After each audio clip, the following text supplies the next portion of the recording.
Inter Milan resmi memasuki masa krisis setelah menderita 3 kekalahan beruntun antara Serie A dan Coppa Italia. Kekalahan dari Bologna, Milan, dan Roma tanpa mencetak 1 gol pun menandai momen terburuk Nerazzurri dalam beberapa tahun terakhir. Kini, Liga Champions tidak hanya menjadi impian, tetapi juga satu-satunya penyelamat yang bisa memulihkan fisik dan mental skuad asuhan Simone Inzaghi. La Gazzetta dello Sport menggambarkan kondisi Inter seperti Dorando Pietri, pelari legendaris yang roboh hanya beberapa meter dari garis finish dalam maraton Olimpiade London 1908. Sulit membayangkan Inter, dengan kondisi fisik dan mental seperti ini, mampu bersaing melawan semangat muda Lamine Yamal dan Barcelona yang tengah euforia setelah kemenangan di El Clasico, tulis harian olahraga ternama itu. Kemenangan melawan Bayern Munich seakan menjadi titik puncak sebelum kejatuhan. Statistik memperlihatkan betapa mengkhawatirkannya situasi ini. Inter belum pernah kalah 3 kali berturut-turut tanpa mencetak gol sejak 2012, saat tim masih ditangani Claudio Ranieri. Selama 2 tahun terakhir, mereka juga tidak pernah kalah 2 pertandingan berturut-turut di Serie A, atau gagal mencetak gol dalam 5 laga berturut-turut. Semua ini menegaskan bahwa Inter kini benar-benar dalam keadaan darurat. Seolah-olah gol salto Riccardo Orsolini di menit ke-94 saat melawan Bologna memutuskan aliran listrik Nerazzurri, membuat tim terperosok dalam kegelapan. Kini, beban berat berada di pundak Simone Inzaghi. Ia dituntut untuk menciptakan sebuah keajaiban teknis dan psikologis, mengeruk sisa energi yang ada untuk bisa bersaing di Liga Champions dan mencoba mengejar ketertinggalan di Liga Domestik.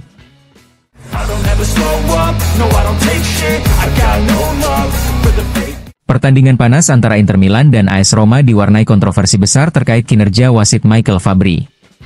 Banyak keputusan yang dinilai keliru, terutama dalam pengelolaan kartu dan insiden penalti di penghujung laga, yang akhirnya membuat kubu Nerazzurri merasa sangat dirugikan.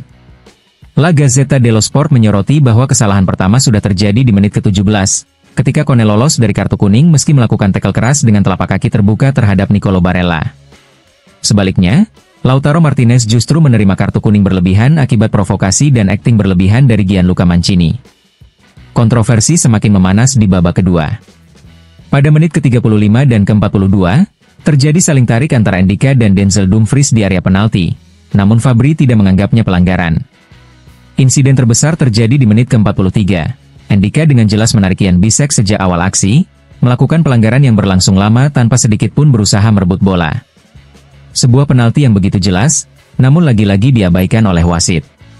Kinerja Fabbri dinilai sebagai sebuah bencana, menciptakan rasa frustasi di kubu Inter yang merasa dirampok dari peluang penting di momen krusial pertandingan. Dengan hasil ini, polemik mengenai kualitas perwasitan di Serie A kembali mencuat, sementara Inter harus menerima kenyataan pahit di laga yang seharusnya bisa berakhir dengan hasil berbeda.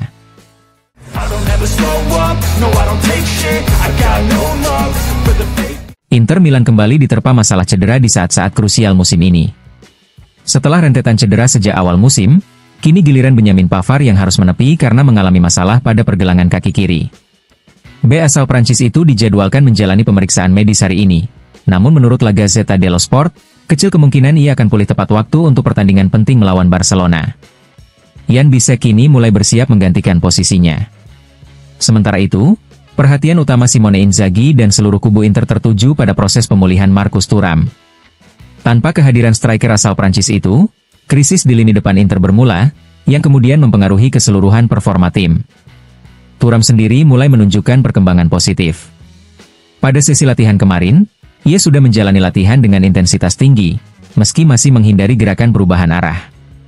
Hari ini, ia direncanakan mulai melakukan latihan perubahan arah dan berlatih sebagian dengan rekan-rekannya, dengan target untuk kembali berlatih penuh besok. Optimisme pun menguat soal kehadiran Thuram di skuad melawan Barcelona. Keputusan final tetap ada di tangan Inzaghi.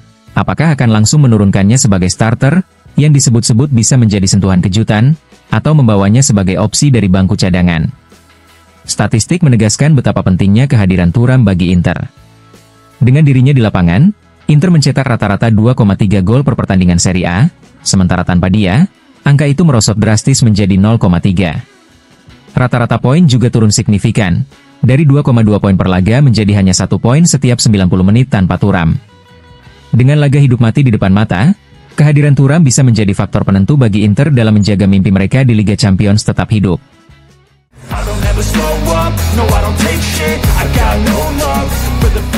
Inter Milan kembali menghadapi situasi yang terasa seperti pengulangan sejarah. Kekalahan 1-0 dari AS Roma di San Siro membawa Nerazzurri kembali ke masa kelam, mengakhiri rekor tanpa kekalahan mereka melawan Giallorossi di Serie A sejak 1 Oktober 2022. Menariknya, La Gazzetta dello Sport mencatat adanya kemiripan yang tak bisa diabaikan. Seperti 2 tahun lalu, 3 hari setelah tumbang dari Roma, Inter akan kembali berhadapan dengan Barcelona di Liga Champions. Pada musim 2022-2023, situasi Inter juga terlihat genting setelah kekalahan dari Roma.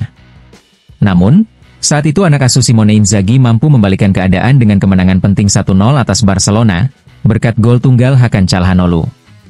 Laga tersebut menjadi titik balik, mendorong Inter untuk bangkit di fase grup Liga Champions, yang akhirnya mengantarkan mereka hingga ke final di Istanbul. Kini, harapan serupa kembali mengemuka. Meskipun kondisi fisik dan mental tim sedang goyah, kenangan manis 2 tahun lalu memberi dorongan psikologis. Pertemuan melawan Barcelona, kali ini di perempat final, bisa sekali lagi menjadi titik balik penting bagi perjalanan Inter musim ini. Inzaghi dan skuadnya tentu berharap, sejarah mampu terulang, mengubah tekanan dan keraguan menjadi momentum untuk bangkit, bukan hanya di Eropa, tetapi juga di sisa musim domestik.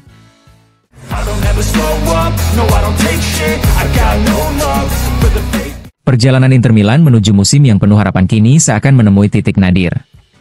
Setelah kekalahan mengejutkan dari Roma dan kemenangan Napoli atas Torino, harapan untuk meraih gelar Serie A kembali menjadi semakin jauh. Meskipun secara matematis mereka belum tersingkir, Tuttosport menyebutkan bahwa hasil ini seakan menjadi sentensi bagi Nerazzurri. Kini, tim besutan Simone Inzaghi berada dalam situasi yang sulit baik secara fisik maupun mental. Setelah tertinggal dalam pertandingan melawan Roma, Inter hanya mampu memberikan reaksi emosional tanpa menciptakan peluang besar, kecuali penalti yang tidak diberikan untuk Jan Bisek. Kini, mereka harus menghadapi ujian besar pada Rabu malam melawan Barcelona di Liga Champions, tim yang saat ini tampaknya berada di level yang jauh lebih tinggi. Pertanyaan besar adalah apakah Inter memiliki cukup kekuatan mental untuk bisa bersaing dengan tim Katalan tersebut. Di tengah krisis yang melanda, ada beberapa pemain yang masih menunjukkan performa positif, seperti Carlos Augusto yang kini menjadi kandidat kuat untuk bermain sebagai starter melawan Barcelona. Pada laga tersebut, Inter akan diperkuat oleh Bastoni dan Mkhitaryan yang kembali dari cedera. Namun situasi Thuram masih belum pasti, dan Pavard pun diragukan tampil. Sementara itu, pemain seperti Lautaro Martinez, Nicolo Barella, Federico Di Marco, dan Matteo Darmian terlihat kelelahan, sedangkan Denzel Dumfries dan Piotr Zielinski masih harus dipulihkan secara fisik. Beberapa pemain lainnya, seperti Mehdi Taremi, juga tengah dalam proses pemulihan mental dan diharapkan dapat tampil lebih baik di laga besar di Montjuic. Dengan performa yang menurun dan banyak pemain yang tidak berada dalam kondisi terbaiknya, Inter kini harus berjuang keras untuk kembali ke jalur kemenangan, baik di Liga Champions maupun di Serie A.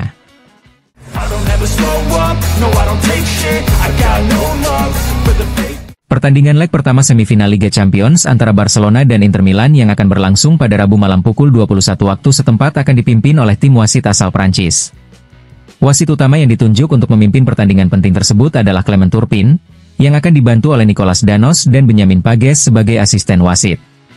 François Letessier akan bertugas sebagai wasit keempat, sementara di ruang VAR, Jérôme Brissard dan Willy Delajot akan memastikan keputusan-keputusan yang diambil sudah sesuai dengan aturan.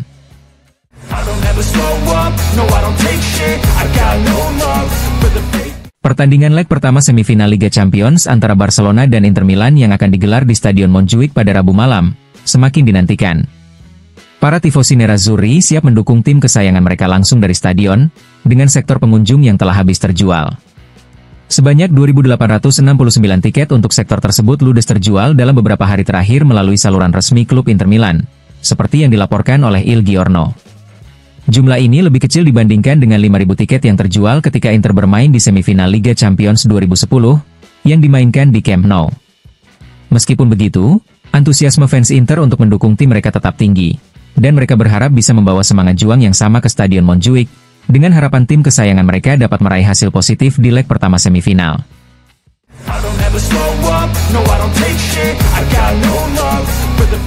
Setelah mencatatkan kekalahan ketiga berturut-turut dalam seminggu, Inter Milan kini mengalihkan perhatian mereka ke pertandingan penting melawan Barcelona pada hari Rabu di leg pertama semifinal Liga Champions. Fokus utama tim tertuju pada kondisi dua pemain kunci, Benjamin Pavard dan Marcus Thuram. Pavard terpaksa keluar dari lapangan pada pertandingan terakhir akibat cedera pergelangan kaki kiri, dan posisinya digantikan oleh Jan Bisek. Menurut laporan dari Corriere dello Sport, meski Bisek tampil, kondisinya tidak sama dengan Pavard yang lebih stabil di lini belakang. Pemeriksaan kondisi pergelangan kaki Pavard akan dilakukan hari ini di Pinetina. Diharapkan bahwa sendi tersebut tidak mengalami pembengkakan dan tetap stabil. Namun, kelanjutan pemulihannya akan bergantung pada tingkat rasa sakitnya, ujar sumber tersebut. Sementara itu, kondisi Thuram juga menjadi perhatian. Pemain asal Prancis ini masih merasakan kelelahan akibat cedera dan belum sepenuhnya pulih. Ada kemungkinan Thuram akan dipanggil untuk pertandingan melawan Barcelona, namun besar kemungkinan dia hanya akan duduk di bangku cadangan. Dengan karakteristik permainan Thuram, dia akan sangat ideal untuk menciptakan tekanan pada pertahanan Barcelona. Namun, masih belum pasti apakah dia akan cukup siap untuk tampil, lanjut laporan tersebut. Inter akan sangat bergantung pada kesiapan kedua pemain ini, mengingat Barcelona yang akan menjadi lawan tangguh dalam perjalanan mereka menuju final Liga Champions. Sebuah laga yang akan menjadi tantangan besar bagi tim asuhan Simone Inzaghi.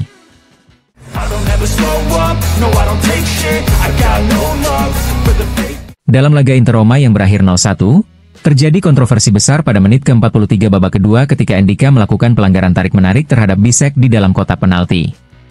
Menurut penilaian dari pihak pengawas wasit, tindakan tersebut seharusnya dihukum dengan tendangan penalti untuk Inter. Namun wasit Michael Fabbri memutuskan untuk tidak memberikan penalti.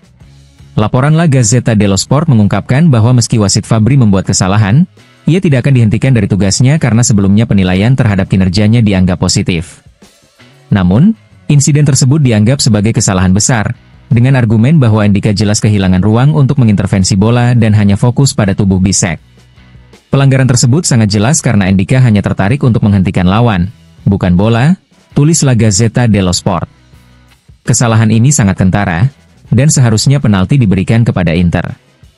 Meski demikian, wasit Fabbri tidak akan dihentikan karena keputusan keseluruhan dalam pertandingan ini dinilai cukup baik meskipun ada kesalahan yang dianggap sebagai insiden rumit. Insiden ini kembali memunculkan perdebatan mengenai penggunaan VAR dalam pengambilan keputusan yang dapat mempengaruhi jalannya pertandingan.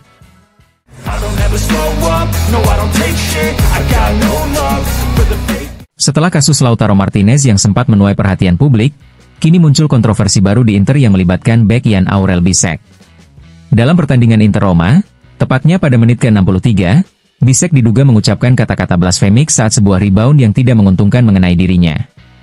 Meskipun tidak ada audio yang terdengar, gerakan bibir Bisek yang tampak jelas melalui tayangan ulang video menjadi bahan perbincangan di media sosial. Kasus ini mengingatkan pada insiden Lautaro Martinez yang sebelumnya juga terlibat dalam kasus serupa saat melawan Juventus. Lautaro dihukum dengan denda 5.000 euro setelah mengaku bersalah atas kata-kata blasfemik yang ia lontarkan. Namun, nasib Bisek masih belum jelas. La Gazzetta dello Sport melaporkan bahwa kekurangan audio dalam insiden ini menjadi faktor penting, karena tanpa audio, sulit untuk membuktikan adanya pelanggaran yang memadai untuk memberikan sanksi. Dengan viralnya video tersebut, kini banyak yang mempertanyakan bagaimana otoritas terkait akan menanggapi masalah ini dan apakah Bisek akan menghadapi sanksi yang serupa dengan Lautaro.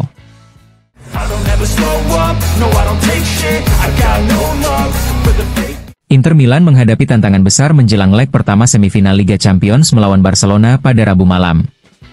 Menurut laporan dari La Repubblica, jika Marcus Thuram gagal pulih tepat waktu untuk pertandingan tersebut, pelatih Simone Inzaghi mungkin akan menurunkan Davide Fratesi sebagai alternatif di lini depan. Fratesi, yang biasanya bermain di lini tengah, dipertimbangkan untuk bermain di belakang Lautaro Martinez, satu-satunya penyerang utama di formasi tersebut. Keputusan ini adalah salah satu dari beberapa opsi yang sedang dipertimbangkan oleh staf pelatih Inter. Situasi ini menunjukkan betapa pentingnya strategi taktis Inzaghi dalam memaksimalkan potensi tim meski mengalami kekurangan pemain. Semua mata kini tertuju pada kondisi fisik Thuram, dengan harapan ia bisa pulih tepat waktu untuk memberikan kontribusi penting di lini serang.